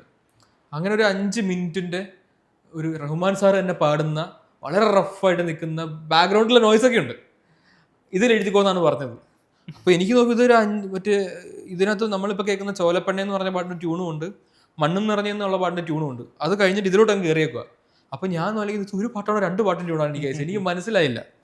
അപ്പോൾ ഞാനത് ചോദിച്ചു. അപ്പം എനിക്ക് അവിടെ നിന്ന് കിട്ടിയ റിപ്ലൈ എന്ന് പറഞ്ഞു കഴിഞ്ഞാൽ നീ ഇത് എഴുതിക്കോ, അത് നമുക്ക് ഒന്നാണെങ്കിൽ ഒന്നാക്കാം, രണ്ടാണെങ്കിൽ രണ്ടാക്കാം എന്ന രീതിക്കാണ്, എഴുതിക്കോ എന്നാണ് പറഞ്ഞത്. പക്ഷെ അത് ഒരുമിച്ചുള്ള വേർഷനും ഉണ്ട് അല്ലേ? സിനിമയിൽ ഒരുമിച്ചാണ്, ബാക്ക് ടു ബാക്ക് ആണ് അത് പ്ലേ ആവുന്നത്. അപ്പോൾ അങ്ങനെയാണ് ശരി എന്ന് പറഞ്ഞിട്ട് അങ്ങനെ ഒരു പാട്ട് എഴുതുന്നു. ആ പാട്ടിൻ്റെ ബ്യൂട്ടി എന്ന് പറഞ്ഞാൽ ഞാൻ ഇതുവരെ അങ്ങനത്തെ ഒരു പാട്ട് എൻ്റെ കരിയറിൽ എഴുതിയിട്ടില്ല. അതിൻ്റെ ട്യൂണ് വളരെ പ്ലസൻറ്റും ലിറിക്ക് വളരെ സാഡും ആയിട്ടുള്ളൊരു പാട്ടാണ്. അത്തരത്തിലൊരു സാധനം ഇതുവരെ ചെയ്തിട്ടില്ല. അതായത് ഒരു കല്യാണ വീടാണ്, അപ്പോൾ കല്യാണ വീട്ട് എന്ന് പറയുമ്പോൾ ഉണ്ടാകുന്ന എല്ലാ പ്ലസൻറ്റ് ആയിട്ടുള്ള ഫീലിങ്സും ആ ട്യൂണിലുണ്ട്. എന്നാൽ അത് പക്ഷെ ഒരാളുടെ ഓർമ്മയാണ്, അയാളുടെ പെങ്ങള് അന്ന് രാത്രി മറ്റൊരാളുടെ കൂടെ ഒളിച്ചോടി പോയി എന്നുള്ള ഒരു ട്രോമ ക്യാരി ചെയ്യുന്ന ഒരാളുടെ ഓർമ്മയാണ് ഈ പാട്ട്. അപ്പോൾ അയാളുടെ ട്രോമ എന്ന് പറയുമ്പോൾ അത് സാഡാണ്. അപ്പോൾ അയാളുടെ ട്രോമയെ കംപ്ലീറ്റ്ലി ആയിട്ട് അഡ്രസ് ചെയ്തിരിക്കുന്ന ലിറിക്സ് ആണ്. വേറെ കല്യാണ വീട്ടിന്റെ ഓസ്പീഷ്യസ് ആയിട്ടുള്ള കാര്യങ്ങളെല്ലാം അഡ്രസ് ചെയ്തിരിക്കുന്ന ട്യൂണാണ്. അപ്പോൾ അങ്ങനെ ഒരു കോമ്പിനേഷനിൽ ഞാൻ ഇതുവരെ ഒരു പാട്ട് ചെയ്തിട്ടില്ല. അപ്പോൾ അതാണ് ചോലപ്പെണ്ണെ എന്നുള്ള പാട്ട്. ബ്രോ ഇനിയിപ്പോൾ നമ്മൾ തിരിച്ച് നമ്മൾ പാട്ടുകളിലേക്ക് ഇപ്പോൾ എന്താ പറയുക, ഇപ്പോൾ നമ്മൾ ഹിറ്റ് പാട്ടുകളുടെ നിര ഒന്ന് വിട്ടിട്ടുണ്ടെങ്കിൽ നമ്മൾ നീഡഡ് മച്ച് മോർ ലവ് എന്നുള്ള പാട്ടുകൾ ബ്രോയ്ക്ക് ഏതൊക്കെ തോന്നിയിരിക്കുന്നത്? ഇപ്പം എൻ്റെ പേഴ്സണലി ഒരു ഇഷ്ടം പറയുകയാണെങ്കിൽ എനിക്ക് തോന്നിയിട്ട് കാണേ കാണേലെ പാൽനില പൊയ്കയിൽ എനിക്ക് തോന്നിയിട്ട് കുറച്ചുകൂടി സ്നേഹം മലയാളിക്ക് അതിനോട് കൊടുക്കാമായിരുന്നു. കാരണം ബ്രോ അതിൻ്റെ അകത്ത് പറഞ്ഞിരിക്കുന്ന ചില വരികളുടെ, അതായത് ഒരു അനുപല്ലവിയിൽ തുടക്കത്തിൽ വരിയില്ല, അതായത് അതിൻ്റെ അകത്ത് പറയുന്നത് വെച്ചിട്ടുണ്ടെങ്കിൽ നിന്റെ കൈകൾ തൊടുമ്പോൾ അതായത് അവിടെ 100 ദളങ്ങൾ വിരിയുന്ന പോലെയുള്ള ഒരു സന്തോഷമാണ് എനിക്കെന്നുള്ള രീതിയിലാണ് ബ്രോ പറഞ്ഞു പോകുന്നത്. അപ്പം ഞാൻ അതിന് കുറച്ചും കൂടി സ്നേഹം മലയാളിൽ നിന്ന് പ്രതീക്ഷിച്ചു എന്ന് പറയുന്ന പോലെ ബ്രോയ്ക്ക് അങ്ങനെ തോന്നിയിട്ടുണ്ടോ? ബ്രോ എഴുതിയ പാട്ടുകളിൽ പല പാട്ടുകളും ഉണ്ട്. അതിലൊന്ന് ഈ പാട്ട് കറക്റ്റാണ്. പാൽനിലാവിൻ പൊയ്കയിൽ ഒരുപാട് പ്രതീക്ഷയോടുകൂടി എഴുതിയ പാട്ടാണ്. പക്ഷെ ആ പോയിന്റൊക്കെ ആയപ്പോൾ കരിയറിൽ കുറേ പാടങ്ങളൊക്കെ എഴുതി എനിക്ക് മനസ്സിലായി നമ്മൾ വിചാരിക്കുന്ന പാട്ട് ഹിറ്റ് ആവണമെന്നില്ല. ഒരേ ആൽബത്തിൽ തന്നെ ചിലപ്പോൾ ഈ പാട്ടിനേക്കാളും മറ്റേ പാട്ടിലേക്ക് കയറി പോകുന്നത്, അങ്ങനെയൊക്കെ എക്സ്പീരിയൻസ് ഉള്ളതുകൊണ്ട് നമുക്കിത് അറിയാം. എന്നാൽ പോലും ആ പാട്ട് ഞാൻ ഒരുപാട് സമയം എടുത്തു. എൻ്റെ കരിയറിൽ ഏറ്റവും കൂടുതൽ ഒരുപക്ഷെ സമയം എടുത്ത് ഓക്കെ അടിപ്പിച്ച പാട്ട് അതാണ്. എന്തെഴുതിയിട്ട് ഓക്കെ ആവുന്നില്ലായിരുന്നു ആ പാട്ട്. ഞാൻ പലത് എഴുതുമ്പോൾ കോവിഡ് സമയമായതുകൊണ്ട് ടൈമും ഉണ്ട്.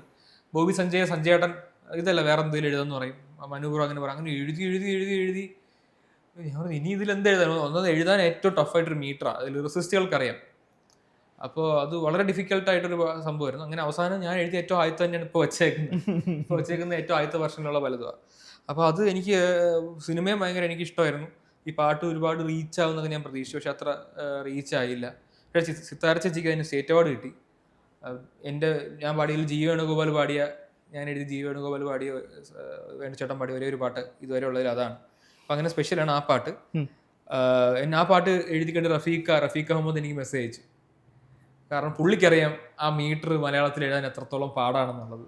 അതുകൊണ്ട് തന്നെ പുള്ളി ഈ പാട്ട് എഴുതി ഒപ്പിക്കുക ഒട്ടും എളുപ്പമില്ലെന്ന് എനിക്കറിയാം, നന്നായി എന്ന് പറഞ്ഞിട്ട് പുള്ളി മെസ്സേജ് അയച്ചു. അപ്പോൾ അതിന് ആ ലവ് എനിക്ക് കിട്ടി. പിന്നെ ഒട്ടും ലവ് കിട്ടാത്ത ഒരുപാട് നല്ല അറ്റംപ്റ്റ്സും പാട്ടുകളും ഉണ്ട്. അത് എണ്ണി പറയണോ? എണ്ണി പറഞ്ഞാൽ തീരില്ല, ഒരുപാടുണ്ട്. പക്ഷെ ചില പാട്ടുകൾ ഇന്നത്തെ റീൽസിൻ്റെയൊക്കെ ഈ കാലഘട്ടത്തിൽ നമ്മൾ കഴിഞ്ഞു, അതിൻ്റെ വിധി കഴിഞ്ഞു എന്ന് വിചാരിച്ച പല പാട്ടുകളും പിന്നീട് ഉയർത്തെഴുന്നേൽക്കുന്നുണ്ട്. അപ്പോൾ അത്തരത്തിലൊരു പാട്ടായിരുന്നു ഇപ്പോൾ അതിരനിലെ ആട്ടുതൊട്ടിൽ എന്ന് പറഞ്ഞ പാട്ട്. അത് പവിഴമഴയാണ് ഇറങ്ങി ഹിറ്റായത്. സന്തോഷമാണ് നമ്മുടെ ആ പാട്ട് ഹിറ്റായി. അപ്പോൾ ആട്ടുതൊട്ടിൽ എല്ലാവരും മറന്നു എന്ന രീതിക്ക് 2019 വിചാരിച്ചിട്ട് 2024 റീൽസിലൂടെ അതിനൊരു 2ാം ജന്മം, ഇനി കണ്ണീരൊന്നും വേണ്ടെന്ന് പറഞ്ഞ ആ പോർഷൻ, മിന്നും നെഞ്ചുടുക്കിൽ, ആ പോർഷൻ വീണ്ടും ഹിറ്റായി. അത് വളരെയധികം ഞങ്ങൾക്ക് ഭയങ്കര ഹാപ്പി, ഞാനും ജയഹരിച്ചേട്ടനും വിവേകും ഒക്കെ വളരെ ഹാപ്പി ആയിട്ടുള്ളൊരു ഇൻസിഡൻ്റ് ആയിരുന്നു. ജയചന്ദ്ര സാർ അതിനുശേഷം 2 മാസം കൂടെ കഴിഞ്ഞപ്പോഴാണ് നമ്മളെ വിട്ടു പോയത്. അദ്ദേഹത്തിൻ്റെ എൻ്റെ കരിയറിൽ again only Jayachandran song in my life. അപ്പോൾ അതിന് ഇങ്ങനൊരു റീബർത്ത് കിട്ടി എന്ന് പറഞ്ഞ പോലെ പല പാട്ടുകൾക്കും. നിങ്ങൾ പറയാം സോളമൻ്റെ തേനീച്ചയിൽ വിരൽ തൊടാതെ എന്ന് പറഞ്ഞൊരു പാട്ടുണ്ട്. എക്സെപ്ഷണൽ സോങ് കമ്പോസിഷനാണ് വിദ്യാജിയുടെ. അതിന് ജസ്റ്റിസ് ചെയ്യാൻ പറ്റിയെന്ന് വിശ്വസിക്കുന്ന വരികളുമാണ്. അങ്ങനത്തെ പല പാട്ടുകൾ ഇനിയും നാളെ അല്ലെങ്കിൽ മറ്റന്നാൾ ഒരുപാട് പേര് എക്സ്പ്ലോർ ചെയ്യും. പൈങ്കിളിയിലെ ലോല എന്ന് പറഞ്ഞൊരു പാട്ടുണ്ട്. അത് കേൾക്കാത്തവർ ഉറപ്പായിട്ട് അത് ജോർജ് പണ്ടാര എക്സ്പെരിമെന്റ് ആണ് ആ പടം. അതിലെനിക്ക് ഏറ്റവും വർക്കൗട്ടായ എക്സ്പെരിമെന്റ് ആണ് ഈ ലോല എന്ന് പറഞ്ഞ പാട്ട്. ജോർജ് പീറ്റർ പാടിയ പാട്ടാണ്. അതിന്റെ കോൺസെപ്റ്റ് എന്ന് പറഞ്ഞു കഴിഞ്ഞാൽ അതിന്റെ സജിൻ ഗോപിന്റെ ക്യാരക്ടർ അറിയാലോ, അവനെ ഒരു കുട്ടിയായിട്ട് ഉപമിച്ചുകൊണ്ട് ഒരു താരാട്ട് പാടുകയാണ്. എന്നുവെച്ചാൽ ഇത്രയും വളർന്നിട്ടും ആ മാനസിക വളർച്ച പുറത്ത് കാണിക്കാത്ത ആൾക്കാരില്ല നമ്മുടെ ഇടയിൽ. അതിൻ്റെ ഒരു പ്രതിനിധിയാണ് അതിൽ സജിൻ ചെയ്ത ക്യാരക്ടർ. അപ്പോൾ അങ്ങനെയുള്ളവന്മാരുടെ അടുത്ത് നമ്മളിതിന് എന്ത് പറയാനാണ്? ഇങ്ങനെ വാവയായിട്ട് എന്നെ കൺസിഡർ ചെയ്തിട്ട് അങ്ങനെ പാടുന്ന ഒരു പാട്ട്. അത് ജസ്റ്റിൻ്റെ ബ്രില്യൻ്റ് ഐഡിയ എന്ന് വെച്ചാൽ ശ്യാമള കോമളാണ് തുടങ്ങുന്നത്. അപ്പോൾ വേറൊരു സിംഗിങ് ഇംഗ്ലീഷിലൊക്കെ നമ്മൾ കേൾക്കുന്ന ഒരു ഓൾഡ് സ്കൂൾ ശ്യാമള കോമള എന്നൊക്കെ പറഞ്ഞുള്ളൊരു സിംഗിങ്ങിൽ അതാണ്. അങ്ങനെയാണ് ലോല. എൻ്റെ ഫേവറേറ്റ് ട്രാക്ക് ഭയങ്കര ലോലയാണ്. അപ്പം അങ്ങനെ കുറേ പാട്ടുകൾ നമ്മൾ വിചാരിച്ചത്ര റീച്ച് വരാതെ കിടപ്പുണ്ട്. അത് വരും ഇന്നല്ലെങ്കിൽ നാളെ. ഈ ഇൻഡിപെൻഡന്റ് പാട്ടുകളിലേക്ക് നമുക്ക് വരാം. ഇപ്പോൾ റേ ആണ് ഇപ്പോൾ ഏറ്റവും ട്രെൻഡിങ്. അതേപോലെ തന്നെ അത് കഴിഞ്ഞിട്ട് ഇപ്പോൾ സഖിയെ വന്നു. അപ്പോൾ ഇൻഡിപെൻഡന്റ് പാട്ടുകളിലെ എഴുത്ത് എങ്ങനെയാണ് സംഭവിക്കുന്നത്? അതായത് ഒരുപാട് നമുക്ക് എക്സ്പെരിമെന്റ് ചെയ്യാനുള്ള സ്ഥലം കിട്ടുന്നുണ്ടോ, അല്ലെങ്കിൽ സിനിമാ പാട്ടുകൾ പോലെ ഒരു ചട്ടക്കൂട് ഉണ്ടാവും അതിൻ്റെ അകത്ത്? ഇപ്പോൾ റേ ഒക്കെ വളരെ ഗംഭീരമായിട്ട് എഴുതിയിരിക്കുന്ന പാട്ടാണ്. അത് ഞാൻ പറയണ്ട, മലയാളികൾക്ക് അറിയാം. അപ്പോൾ സഖിയാണെങ്കിലും എങ്ങനെയാണ് അതിൻ്റെ ഒരു പ്രോസസ് ഇൻഡിപെൻഡന്റ്? എനിക്ക് കരിയറിൽ സിനിമാ പാട്ടുകൾ അപേക്ഷിച്ച് ഇൻഡിപെൻഡൻറ്റ് പാട്ടുകൾ വളരെ കുറവാണ് കിട്ടിയിരിക്കുന്നത്. എനിക്ക് 20-25 കൂടിപ്പോയ 30 പാട്ട് എഴുതി കാണും ഇൻഡിപെൻഡൻറ്റ്. ബാക്കി സിനിമാ പാട്ട് ഒരു 300 കൂടുതലെങ്കിലും ആയി കാണും. പ്രകടമായ വ്യത്യാസം തന്നെ ഉണ്ട്. ഈ പറഞ്ഞ ചട്ടക്കൂടുകളില്ല എന്നുള്ളതാണ്. ഇതിലെ മിക്ക പാട്ടുകളും എനിക്ക് ട്യൂൺ അയച്ചു തന്നിട്ട് ഇഷ്ടമുള്ള എഴുതിക്കൊന്ന് പറഞ്ഞ് പോകുന്ന സംഭവങ്ങളാണ്. ചിലപ്പോൾ എഴുതുന്ന ബേസ് ചെയ്ത് ഞങ്ങൾ ഷൂട്ട് ചെയ്തോളാന്ന് വരെ പറയാറുണ്ട്. അപ്പോൾ അത്രത്തോളം ഫ്രീഡം ഇൻഡിപെൻഡൻറ്റ് സോങ്ങിൽ കിട്ടാറുണ്ട്. ഇപ്പോൾ റേയുടെയൊക്കെ ഗുണം എന്ന് വെച്ച് കഴിഞ്ഞാൽ ഇപ്പോൾ ജലമൗനം തേടും വേരുകൾ എന്നൊക്കെയുള്ള അത്തരം വാക്കുകളൊക്കെ ഒരു പക്ഷെ ഒരു സിനിമാ പാട്ടൊക്കെ ആണെങ്കിൽ നമ്മൾ എഴുതുമ്പോൾ തന്നെ വെട്ടിക്കളയും. ഒന്നുകിൽ ഡയറക്ടർ വെട്ടും, അത്രയും സാഹിത്യം വേണ്ട, അല്ലെങ്കിൽ മ്യൂസിക് ഡയറക്ടർ വെട്ടും. ഇനി അത് അവർ വെട്ടില്ലെന്ന് വെച്ചോ, ഓക്കെ എന്നൊക്കെ പറഞ്ഞ് പോയിട്ട് അവർ 2 ദിവസം കഴിഞ്ഞ് ഒന്ന് പറയും ഞങ്ങളിത് എല്ലാവരെയും കേൾപ്പിച്ചു, അസിസ്റ്റന്റ് ഡയറക്ടേഴ്സിൽ 8 പേർക്കും ഇത് മനസ്സിലായില്ല, അപ്പോൾ ഇത് മാറ്റാൻ പറയും. ഇതാണ് അനുഭവം. അപ്പോൾ പക്ഷെ ഒരു ഇൻഡിപെൻഡൻറ്റ് സോങ് ഒക്കെ ആകുമ്പോൾ അതിൻ്റെ പ്രശ്നമില്ല. നമുക്ക് എഴുതേണ്ടത് നമുക്ക് എഴുതി പോവാം. അങ്ങനെ എൻജോയ് ചെയ്ത് വർക്ക് ചെയ്ത പാട്ടുകളാണ് റേ ആണെങ്കിലും. ഇപ്പം അമൃത്തിൻ്റെ കൂടെ വർക്ക് ചെയ്ത സഖിയ ആണെങ്കിലും ഇനിയും 1-2 എണ്ണം വരാൻ റിലീസ് ചെയ്യാനുണ്ട് ഈ വർഷം. പിന്നെ ഇവരുടെ ഐഡിയാസ് വളരെ ന്യൂ ആണ്. ഇൻഡിപെൻഡൻറ്റ് മ്യൂസിക് ചെയ്യുന്ന ആളുകളുടെ ഐഡിയാസ് വളരെ ന്യൂ ആണ്. ആൻഡ് ഫ്യൂച്ചറും ഇൻഡിപെൻഡൻറ്റ് മ്യൂസിക്കാണ്. ഇപ്പോൾ മലയാളത്തിൽ ഒരുപാട് ബൂം ചെയ്യുന്നുണ്ട്, ഇനിയും ബൂം ചെയ്യാനുണ്ട്. ഒരു 20 years down the line, 30 years down the line independent music ആയിരിക്കണം സിനിമാ പാട്ടിനെക്കാളും കൂടുതൽ പാട്ടിന് വേണ്ടി ജനങ്ങൾ ഡിപ്പെൻഡ് ചെയ്യേണ്ട മീഡിയം എന്ന് എനിക്ക് ആഗ്രഹമുണ്ട്. കാരണം സിനിമയ്ക്ക് ഇണങ്ങിയ പാട്ടുകളിൽ നമുക്ക് ഉണ്ടാക്കാൻ പറ്റുള്ളൂ. സത്യം. ഇപ്പോൾ എനിക്ക് ഒരു മ്യൂസിക് ഡയറക്ടറിനും ഒരുപാട് പാട്ടുകൾ ചെയ്യണമെന്നുണ്ട്. ഇപ്പോൾ പ്രാണസഖി പോലത്തെ പാട്ട് ചെയ്യണമെന്നുണ്ടെന്ന് തന്നെ വയ്ക്കുക. നമുക്ക് വരുന്ന സിനിമയിൽ അതിന് സ്പേസ് ഇല്ലെങ്കിൽ സ്ക്രിപ്റ്റ് റൈറ്ററിന് ഇത് എനിക്കൊരു പ്രാണസഖി ഈ സിനിമയിൽ ഉണ്ടാക്കുന്ന ഒരു സ്ക്രിപ്റ്റ് എഴുതാൻ പറ്റില്ല. അതുകൊണ്ട് അവരെയും കുറ്റം പറയാൻ പറ്റില്ല. അവർ സ്ക്രിപ്റ്റ് എഴുതുമ്പോൾ ഈ ഏരിയയിൽ ഒരു പാട്ടുണ്ട്, ആ ഏരിയയിൽ ഒരു പാട്ടുണ്ട്, ഈ 2 പാട്ടേ സ്ക്രിപ്റ്റിലുള്ളൂ എങ്കിൽ അത് ആദ്യത്തെ പാട്ട് ഒരു തമാശ പാട്ടും രണ്ടാമത്തെ പാട്ട് ഒരു ട്രാവൽ സോങ് ആണെന്ന് വയ്ക്കുക. അവിടെ അത് ചെയ്യാനുള്ള സ്കോപ്പേ ഉള്ളൂ സിനിമയിൽ. അപ്പോൾ സിനിമയിലെ പാട്ടുകൾ അതിന് വേണ്ടി അതിൻ്റെ വഴിക്ക് വിടുക. ഇൻഡിപെൻഡൻറ്റ് മ്യൂസിക്കിൽ അങ്ങനത്തെ ഒന്നുമില്ല. നിങ്ങൾക്ക് സെൽഫ് എക്സ്പ്രസ് ചെയ്യാം, നിങ്ങളുടെ ആശയങ്ങൾ പറയാം, അങ്ങനെ ഏത് വഴിക്ക് വേണോ പോകാൻ പറ്റുന്ന ഒരു ഫ്രീഡം അതിലുള്ളത് കൊണ്ട് അതിന് മാക്സിമം എല്ലാവരും എക്സ്പ്ലോയിറ്റ് ചെയ്യണമെന്ന് മാത്രമല്ല, ഒരാളുടെ പകർപ്പാവാൻ മറ്റൊരാൾ ശ്രമിക്കുന്ന പ്രവണതയും കൂടി ഇല്ലാതായുണ്ടല്ലോ. പിന്നെ ഇൻഡിപെൻഡൻറ്റ് മ്യൂസിക്കിൽ സൂപ്പർ സ്റ്റാർസ് ഉണ്ടാകുന്നുണ്ട്. അപ്പോൾ അവരെ പോലെ ആവാൻ വേണ്ടി വേറെ കുറേ പേര് അങ്ങനെ ഇറങ്ങരുത്. അവർക്ക് അവരുടെ ഇൻഡിവിജ്വാലിറ്റി ഉണ്ട്. അവർക്ക് പറയേണ്ട പാട്ടുകൾ അവർ പറയട്ടെ, നിങ്ങൾക്ക് എന്താ പറയേണ്ടത് എന്നുള്ളത് ചിന്തിച്ച് എനിക്ക് അവരിൽ നിന്ന് വ്യത്യസ്തമായിട്ട് എനിക്ക് എന്തോ പറയാനുണ്ട്, അത് 10 പേര് കേട്ട് അവർക്കും ഗുണമുള്ളതാണെന്ന് ഞാൻ വിശ്വസിക്കുന്നുണ്ട്. ഇറങ്ങുക എന്നേ ഉള്ളൂ. അതിനുള്ള കാലവും അതിന് വളക്കൂറുള്ള സമയമാണ് മുമ്പോട്ടുള്ളത്. ഇനിയിപ്പോൾ ഈ വിമർശനങ്ങളുടെ കാര്യം പറഞ്ഞിട്ടുണ്ടെങ്കിൽ ഇപ്പം എനിക്ക് തോന്നുന്നത് പണ്ടത്തെ പോലെ, അല്ലെങ്കിൽ ഇപ്പോൾ ഒരു 20 വർഷം മുന്നേ ഇപ്പോൾ ഒരു സിനിമ പാട്ട് ഇറങ്ങുമ്പോഴേക്കും ആരെങ്കിലും ഒരു വിമർശകൻ വന്നിരുന്ന് അതിനെ കീറി മുറിക്കുന്ന ചടങ്ങുകളൊക്കെ ഉണ്ടായിരുന്നു. ആ വാക്കോടെ പോരാ, അത് വെട്ടിക്കളാ പോട്ടെ എന്നൊക്കെ പറഞ്ഞിട്ട്. ഇപ്പം അങ്ങനെയൊന്നും വിമർശനങ്ങൾ വരുന്നില്ലെങ്കിൽ പോലും സോഷ്യൽ മീഡിയയിൽ വിമർശനങ്ങൾ വരുന്നുണ്ട്. അപ്പോൾ ഇപ്പോൾ ലേറ്റസ്റ്റ് ഇറങ്ങിയ അഴിഞ്ഞാട്ടം സോങ് ആണെങ്കിൽ പോലും പാട്ടൊരു സൈഡിൽ ഹിറ്റ് ആവുമ്പോഴേക്കും ഇപ്പുറത്തൊരു സൈഡിലൊരു അതായത് നാട്ടുകാരാവുന്ന, ഞങ്ങൾ കേൾവിക്കാരാവുന്ന ആളുകൾ വിമർശിക്കുന്നുണ്ട്. അപ്പം വിമർശനങ്ങൾ എങ്ങനെയാണ് എടുക്കുന്നത്? അത് എങ്ങനെയാണ് അതിനെ ഓവർകം ചെയ്യുന്നത്? ഇല്ല, വിമർശനങ്ങൾ കേൾക്കാനേ പാടില്ലെന്ന് പറഞ്ഞ് ഒരു ആർട്ടിസ്റ്റ് ഈ പണിക്ക് ഇറങ്ങാൻ പാടില്ല. നല്ലത് കേൾക്കാൻ ഉള്ള ചെവി നിങ്ങൾക്കുണ്ടെങ്കിൽ നല്ലതല്ലാത്തത് കേൾക്കാനും നിങ്ങൾക്ക് ചെവി ഉണ്ടാവണം എന്ന് വിശ്വസിക്കുന്ന ആളാണ് ഞാൻ. അതുകൊണ്ട് തന്നെ ഫസ്റ്റ് ആൻഡ് ഫോർമോസ്റ്റ് ആദ്യത്തെ ഉത്തരം 100% ആ വിമർശനങ്ങളെ സ്വീകരിക്കുന്നുണ്ട്. രണ്ട്, എപ്പോഴും അത് വിമർശനമായിരിക്കണം, കൺസ്ട്രക്റ്റീവ് ആയിട്ടുള്ള വിമർശനം ആയിരിക്കണം എന്നുള്ളൊരു ഇതുണ്ട്. അതിൻ്റെ അപ്പുറത്തേക്കുള്ള കാര്യങ്ങൾ ഇപ്പോൾ ഈ ഇടയ്ക്ക് 2 വർഷം മുമ്പേ കുറച്ച് പേര് ഇറങ്ങിയിരുന്നല്ലോ, മറ്റേ കട്ടച്ചോര കൊണ്ട് ജ്യൂസ് അടിപ്പിക്കാൻ ഇവൻ ആരാ, റാസ്കൽ എന്ന് വിളിച്ചുകൊണ്ട് വേറൊരു വിമർശകൻ കൃഷ്ണ കൃഷ്ണ എന്നുള്ള പാട്ട്, അങ്ങനെയുള്ള കാര്യങ്ങൾ നമുക്ക് വിമർശനമായിട്ട് കണക്കാക്കുന്നില്ല. ഇത് പക്ഷേ ഇപ്പോൾ അഴിഞ്ഞാട്ടത്തിന് വന്നൊരു ഫസ്റ്റ് റെസ്പോൺസ് എന്ന് പറഞ്ഞാൽ അതിൻ്റെ തുടക്കത്തിലെ 1 മിനിറ്റിലെ വരികൾ വളരെ ക്രിഞ്ചായിട്ട് തോന്നി എന്നൊക്കെ പറഞ്ഞത് 100% അത് വിമർശനമാണെങ്കിൽ വിമർശനമായിട്ട് തന്നെ എടുക്കുന്നു. അപ്പോഴും ഞാൻ വിശ്വസിച്ചിരുന്ന കാര്യം 2 ദിവസം കഴിഞ്ഞ് പടം ഇറങ്ങുമായിരുന്നു. ഇത് 16-ാം തീയതിയാണ് പാട്ട് ഇറങ്ങിയത്, 18-ാം തീയതി സിനിമ ഇറങ്ങും. സിനിമ ഒന്ന് ഇറങ്ങിയിട്ട് ഇതേ ആളുകൾ ഇത് മാറ്റി പറയുന്നുണ്ടോ നോക്കാം. എന്നിട്ടും നിങ്ങൾ സിനിമ കണ്ടിട്ടും പറയുകയാണില്ലല്ലോ ആദ്യത്തെ 4 വരി മോശമാണ് എന്നാണെങ്കിൽ ഓക്കെ, ഞാൻ എടുക്കുന്നു. അപ്പോൾ എൻ്റെ ഒരു ഇതെന്ന് വെച്ചാൽ സിനിമയുടെ ഒരു മീറ്റർ എന്താണ്, ആ സെൻസിബിലിറ്റിയിൽ നിന്നുകൊണ്ട് എനിക്ക് ലിറിക്ക് എഴുതാൻ കസ്റ്റമൈസ്ഡ് പ്രൊഡക്റ്റാണ് ഞാൻ കൊടുക്കുന്നത്. അപ്പോൾ ബബ്ബ എന്നുള്ള സിനിമയുടെ മീറ്റർ ഒരു മെറ്റാസ്പൂഫ് മീറ്റർ ആയിരുന്നു. അപ്പോൾ ആ മെറ്റാസ്പൂഫ് മീറ്റർ തന്നെയുള്ള വരികൾ എഴുതുന്നു എന്നുള്ളതാണ്. നേരത്തെ പറഞ്ഞ പോലെ പരീക്ഷണമാണ് ഇതെല്ലാം. അപ്പോൾ ആ സിനിമയ്ക്ക് ഏറ്റവും ആപ്റ്റ് ആയിട്ടുള്ള വാക്ക് അഴിഞ്ഞാട്ടം എന്നുള്ള വാക്കാണ്, ലിറ്ററലി. കാരണം അതിൽ അങ്ങനെ ഇൻഹിബിഷൻസ് ഒന്നും ഇല്ലാതെ തന്നെ മൊത്തത്തിൽ അഴിഞ്ഞാടാൻ വിട്ടിരിക്കുന്ന ഒരു മീറ്ററുള്ള സിനിമയാണ്. അപ്പോൾ അതങ്ങനെ എഴുതിയെന്നേ ഉള്ളൂ. ബ്രോ, ഇപ്പോഴും നമ്മൾ ഈ വിമർശനങ്ങളിൽ നിന്ന് തിരിച്ച് നമ്മൾ പാട്ടെഴുത്തിലേക്ക് വരുമ്പോഴേക്കും നിങ്ങളുടെ ഒരു റിപ്പീറ്റഡ്ലി കൊളാബറേറ്റ് ചെയ്യുന്ന കുറച്ച് ആൾക്കാരുണ്ട്. ഇപ്പോൾ ബ്രോ, അങ്കിത് ബ്രോ, അതേപോലെ സുഷിൻ, അതേപോലെ ജിത്തു മാധവൻ. അപ്പോൾ ഇങ്ങനെ ഈ തിരിച്ച് അതായത് ഈ റിപ്പീറ്റഡ്ലി കൊളാബറേറ്റ് ചെയ്യുമ്പോഴേക്കും എങ്ങനെയാണ് നിങ്ങളുടെ കമ്മ്യൂണിക്കേഷൻ നടക്കുന്നത്? ഭയങ്കര ഈസി ആണെന്ന് എനിക്കറിയാം, പക്ഷേ എത്രത്തോളം എളുപ്പമാണ് അതങ്ങനെ കമ്മ്യൂണിക്കേറ്റ് ചെയ്യുന്നത് റിപ്പീറ്റഡ്ലി കൊളാബറേഷൻസ് വരുമ്പോൾ? റിപ്പീറ്റഡ് കൊളാബറേഷൻസിൽ നല്ല ആൽബംസ് ഒക്കെ ഇറക്കിയിട്ടുള്ള ആളുകളുമായിട്ട് വീണ്ടും വർക്ക് ചെയ്യുമ്പോൾ ബീൻ ദർ ഡൺ ദാറ്റ് എന്നൊരു ഫീല് വരും. ചിലപ്പോൾ വരുന്ന ഡയറക്ടർ മൂന്നാമത് ചിലപ്പോൾ പുതിയ ആളായിരിക്കും. ഇപ്പം ഞാനും ഒരു ഡയറക്ടറും ഞങ്ങൾ 2 പടം വർക്ക് ചെയ്തിട്ടുണ്ട്. പക്ഷേ ഈ പടത്തിൽ മ്യൂസിക് ഡയറക്ടർ പുതിയ ഒരാളാണെങ്കിൽ അവിടെ ഒരു പുതുമ ഉണ്ടാവും.